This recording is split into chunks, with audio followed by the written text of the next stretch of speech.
Sir initial స్టేజెస్లో ఏదైనా ఒక ఎంటర్ప్రెన్యూర్ ఒక బిజినెస్ స్టార్ట్ చేసినప్పుడు బాలారిష్టాలు అనేవి కామన్గా ఫేస్ చేస్తూ ఉంటారు. సో మీకేం జరిగింది అని అంటే ఏం చెప్తారు? మేడం చాలా రాంగ్ టైంలో మేము ఎంటర్ అయ్యారు అందులో. చాలా రాంగ్ టైంలో పెట్టాం. చాలా ఎంత రాంగ్ టైం అంటే సపోజ్ ఇప్పుడు ఓటీటీ చాలా ఫేమస్ అయింది కదా మేడం. 5 ఏళ్ల క్రితం ఓటీటీ పెట్టుంటే ఎవడైనా సక్సెస్ అయ్యేవాడా? ఇది correct time, pandemic time. Cinema థియేటర్లో సినిమాలు లేవు, సినిమా థియేటర్స్ లేవు. అది కరెక్ట్ టైం అంటే అలా అదృష్టం. అది టైమింగ్ కూడా ఇంపార్టెంట్. మేము చాలా రాంగ్ టైంలో స్టార్ట్ అయ్యాం. 2002లో మేము స్టార్ట్ చేసాం. సైన్స్ తప్ప ఇంకో కోర్సు లేనటువంటి సిచ్యువేషన్స్ అవి. అంటే వేరే కోర్సులు ఉన్నాయి, ప్రాధాన్యత లేదు. చదువుకి చాలా మంది సైన్స్ మ్యాథ్స్ కాకుండా ఇంకేం చదువుతారా? ఈ రెండింటితోనే మొత్తం కెరీర్ ఉందని చెప్పేవాళ్ళే 90% మంది. మేడం అలా చెప్పినా పర్లేదు మేడం. కామర్స్ తీసుకున్న వాళ్ళు చిన్న చూపు చూస్తారు. నాకు అది కోపం. కామర్స్ తీసుకున్న వాళ్ళు చిన్న చూపు చూస్తారు. అదైనా పర్లా జాలీగా చూస్తారు. ఏరా కామర్స్ తీసుకున్నావా? అది కోపం. ఏం తక్కువ అంటాను మేడం. నేను ఎంఈసీ జాయిన్ అయ్యేప్పుడు టీజేపీఎస్ కాలేజ్లో జాయిన్ అయ్యాను గుంటూరులో. అదృష్టం, పాత రోజుల్లో అలాంటి కాలేజీలు ఉన్నాయి. 100 రూపాయలు 80 రూపాయల ఫీజు కట్టి చదివేసేసారు. చాలా అదృష్టం. ఆ కాలేజ్లో ఎంఈసీకి అప్లికేషన్ పెడితే ప్రిన్సిపల్ గారు నన్ను పిలిపించారు. 2-3 అప్లికేషన్స్ కంటే ఎక్కువ రాలేదయ్యా, నువ్వు ఎంపీసీకి వెళ్ళు లేదా సిఈసీకి వెళ్ళు అని. మీరు పర్మిషన్ ఇస్తే సార్ నేను క్లాస్ టు క్లాస్ వెళ్ళి ఎంఈసీ గురించి చెప్పి ఒక సెక్షన్ నేను ఫామ్ చేసుకుంటాను సార్ అన్న. నేను ఫామ్ చేసుకుంటానంటే మీరు పర్మిషన్ ఇస్తాను. అలా అక్కడ ఉన్న ఎంపీసీ, బైపీసీ, సిఈసీ సెక్షన్స్కి వెళ్ళి ఎంఈసీ గురించి చెప్పేవాడిని. మ్యాథ్స్ కాంబినేషన్ ఉన్నది, ఎకనామిక్స్ కామర్స్ ఉంది, ఫ్యూచర్ అంతా ఇదే. ఫిజిక్స్ ఎలానో universal subject, economics universal subject బాగుంటుంది. Economics universal subject, commerce related to finance అని చెప్పుకొని ఒక సెక్షన్ ఫామ్ చేసే 18 మంది. వాళ్ళు కూడా మనీ గురించి ఆలోచించకుండా ఓ 18-20 మంది ఉన్న ఒక సెక్షన్ ఫామ్ చేశారు. లేదా వాళ్ళు వద్దు అని అంటే కనుక నేను సిఈసీకో ఎంపీసీకి వెళ్ళేవాడిని. అవకాశం లేదు చదువుకోవడానికి. కానీ ఒక స్టూడెంట్ ఏజ్లో మీరు చాలా ఎక్స్పెరిమెంట్ చేసినట్టే ధైర్యం మీకు. లేకపోతే ఎవరు సార్ అంత రిస్క్ ఎవరు చేస్తారు?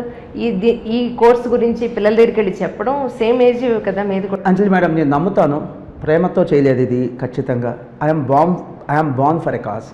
దేవుడు పుట్టించాడు, ఏదో కామర్స్కి సేవ చేసుకోమని చెప్పి పుట్టించాడు. I strongly believe.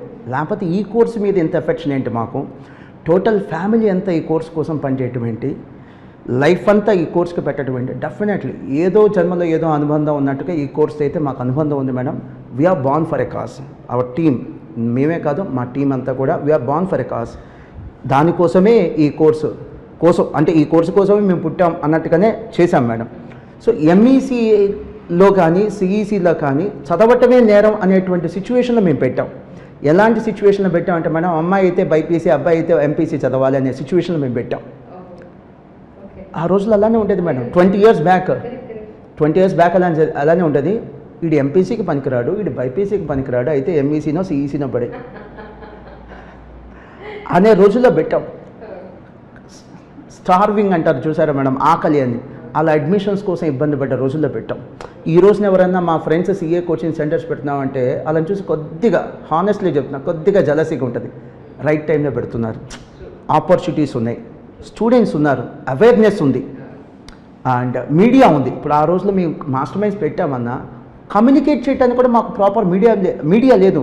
Social media లేదు, వాట్సాప్ లేవు, మీలాగా యూట్యూబర్స్ సపోర్ట్ లేదు, మెయిన్ స్ట్రీమ్ మీడియాకి వెళ్ళినంత కెపాసిటీ మాకు లేదు, పేపర్లో యాడ్స్ ఇచ్చేంత కెపాసిటీ మాకు లేదు. ఓన్లీ సోర్స్ ఆఫ్ అడ్వర్టైజ్మెంట్ ఏంటంటే పాంప్లెట్స్, పోస్టర్లు. స్ట్రాంగ్లీ కాదు, లైఫ్ టైం మర్చిపోలేని ఇన్సిడెంట్ మేడం.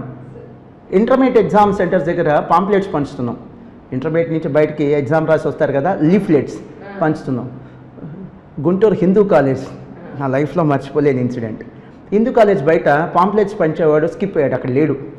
నేనేమో నా బండి మీద 2-wheeler మీద అదో రథంలాగా ఫీల్ అయ్యి వెళ్తున్నా అన్ని చోట్ల చెక్ చేసుకోవడానికి, ఎక్కడెక్కడ ఏం పాంప్లెట్లు పంచుతున్నారో ఏంటో చూసుకోవడానికి, ఒక ఇన్విజిలేషన్ లాగా. చూస్తే వాడు లేడు.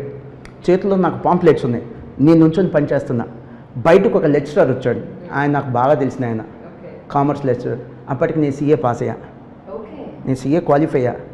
ఏంట్రా ఇది అన్నాడు. సార్ దొంగతనం చేస్తే తప్పు కానీ పాంప్లెట్స్ తప్పే ఉంది, మనం ఇంకోటి జేబు కొడితే తప్పు కానీ మనం పనిచేయటం తప్పే ఉంది అని అన్నాం.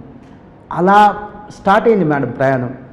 38 మంది అట్టుంది. ఫస్ట్ అయితే 38 మంది కూడా లేరు మేడం. ఫస్ట్ 3-4 రోజులు అయితే కనుక క్లాస్లో స్టూడెంట్స్ కోసం వెయిట్ చేసిన రోజులు ఉన్నాయి. ఫస్ట్ 3-4 రోజులు 3 క్వాలిఫైడ్ సీఏలో నేను, నా తమ్ముడు, వైఫ్, మీ ముగ్గురు స్టూడెంట్స్ కోసం వెయిట్ చేసినటువంటి రోజులు. అలాంటి సిచ్యువేషన్లో చిన్నగా ఫస్ట్ బ్యాచ్ ఒక 35 or 38 స్టూడెంట్స్ ఫామ్ అయ్యారు మేడం.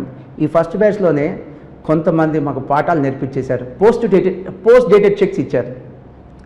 అంటే క్లాస్కి పంపిస్తారు పిల్లల్ని, చెక్ మీద 15 రోజులు లేట్ వేసిస్తారు పోస్ట్ డేటెడ్. ఈ 15 రోజుల క్లాసులు బాగుంటే ఓకే, లేకపోతే చెక్ క్యాన్సిల్ చేసుకోవచ్చు. అలా ప్రయోగాలు కూడా చేశారు. No issue.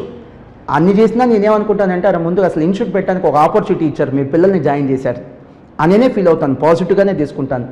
మేడం మా ఫస్ట్ బ్యాచ్ పిల్లలు నిజంగా మేము రుణపడి ఉన్నాం.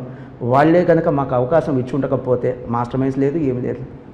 అండ్ ఈ 7th మంత్లో 6th మంత్లో పుట్టినటువంటి ప్రీమెచ్యూర్డ్ బేబీస్ ఉంటాయి కదా మేడం, నేను నా వైఫ్కి నా తమ్ముడికి అయితే చెప్పాలి, వాళ్ళు భయపడతారని. నేను అలానే ఫీల్ అయ్యాను. మాస్టర్ మైండ్స్ ఇది అసలు బతికిద్దా, ఉంటుందా ఇన్స్టిట్యూట్, ఈ స్టార్టప్ ఉంటుందా, ప్రేమిస్టెడ్ బేబీ అనుకున్నారా ఉంటుందా? రాంగ్ టైంలో పెట్టాం, wrong time, wrong place. A city like Guntur, no it's a town.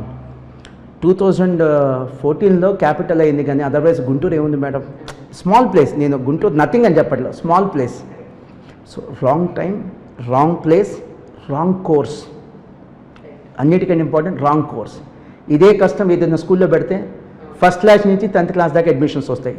ఇదే కష్టం ఎంపీసీ బైపీసీకి పెడితే ప్రతి ఇంట్లో ఎంపీసీ బైపీసీ చదివేవాళ్ళు ఉంటారు. ఇక మన పర్ఫార్మెన్స్ బాగుంటే అడ్మిషన్లు వస్తాయి అంతే. అడ్మిషన్స్ కోసం కష్టపడక్కర్లా, కోర్సు కోసం, ప్రమోషన్ కోసం కష్టపడక్కర్లా, అసలు కోర్సును పరిచయం చేయాల్సిన అవసరం లేదు. మీకు ఎగ్జాంపుల్ చెప్తాను మేడం. 10th క్లాస్లో ఫిజిక్స్ ఉంది, బయాలజీ ఉంది, కెమిస్ట్రీ ఉంది. అంటే ఎంపీసీ బైపీసీ తెలుసు పిల్లలకి. ఎకనామిక్స్, కామర్స్ లేదు, మేము పరిచయం చేస్తే తప్ప అసలు ఇలాంటి కోర్సు ఉందని కూడా తెలియదు. So wrong course, wrong place, wrong time. అలాంటి టైంలో పెట్టి ఇంక్యుబేటర్లో మనకి బేబీ ఉంటుంది చూసారా, 7th మంత్ ప్రీమెచ్యూర్డ్ బేబీ, అలా ఫీల్ అయ్యాను మేడం. 2-3 ఏళ్ళు అసలు ఇది ఉంటుందా ఉండదా, అసలు ఏంటి పరిస్థితి ఏంటంటే మళ్ళీ కష్టపడడానికి సిద్ధం, కానీ చాలామంది వద్దంటే పెట్టాం. చాలామంది భయపెట్టారు, అరే ఎందుకురా, గుంటూరులో ఎందుకురా, పాస్ అయ్యారా, ముగ్గురురా, మీ కెరీర్ రా, సీఏ ఎందుకురా అని భయపెట్టారు. ఆ భయపెట్టడంలో కూడా నాకు ప్రేమే కనిపించింది, మా మీద కన్సర్నే కనిపించింది, కానీ మా మీద జలసీతో వాళ్ళు ఏం చెప్పాల. ఇంతమంది చెప్తున్నారు, మనం రాంగ్గా వెళ్తున్నాం అంటే మేడం, ఇప్పుడు గాలి ఇట్లా వస్తుంది అనుకో, మనం ఇట్లానే వెళ్ళిపోవడం చాలా ఈజీ, గాలికి ఎదురెళ్ళటమే చాలా కష్టం. మేము గాలికి ఎదురెళ్ళాం. పోనీ సెకండ్ జనరేషన్ ఎంటర్‌ప్రెన్యూర్‌షిప్ కాదు, నాన్నగారు జాబే, సెకండ్ జనరేషన్ కాదు. ఎడ్యుకేషన్ ఇన్స్టిట్యూషన్స్ నడిపినటువంటి అనుభవం నాకు కానీ, నా భార్యకు కానీ, తమ్ముడికి కానీ ఎవరికైనా ఉందా? లేదు. ఇలాంటి సిచ్యువేషన్స్లో ఒక 5,000 రూపీస్ బుక్ ఒకటి కావాల్సి వచ్చింది, కంపెనీ సెట్. ఆ బుక్ కొనడానికి పరిస్థితి లేదు. ఇన్స్టిట్యూట్ పెట్టాం, సీఏ పాస్ అయ్యాం, బుక్ కొనడానికి పరిస్థితి లేదు. విజయవాడలో డెక్కన్ లా హౌస్, నాకు ఇప్పటికీ బాగా గుర్తు, చాలా మంచి వ్యక్తి.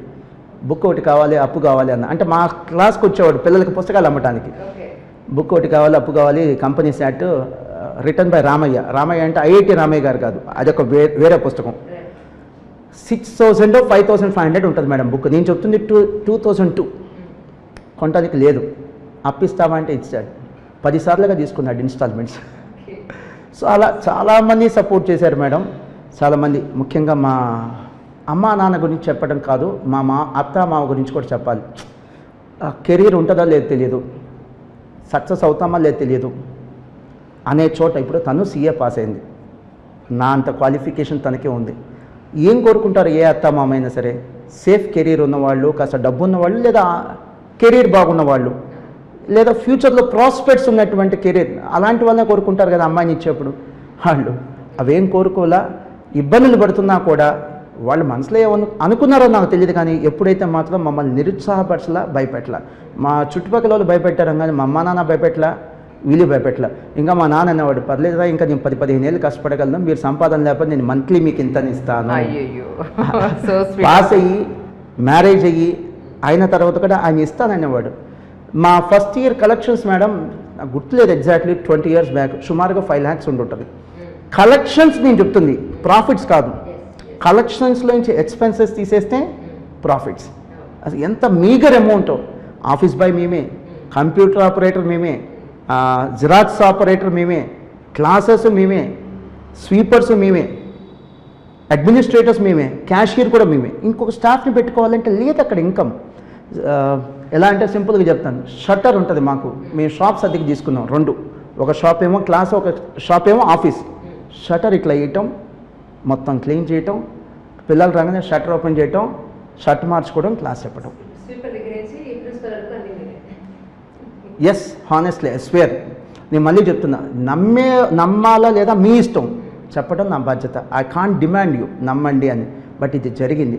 ఇంత కష్టం ఈ యొక్క ఇన్స్టిట్యూషన్ వెనక ఉంది. నిజం సార్.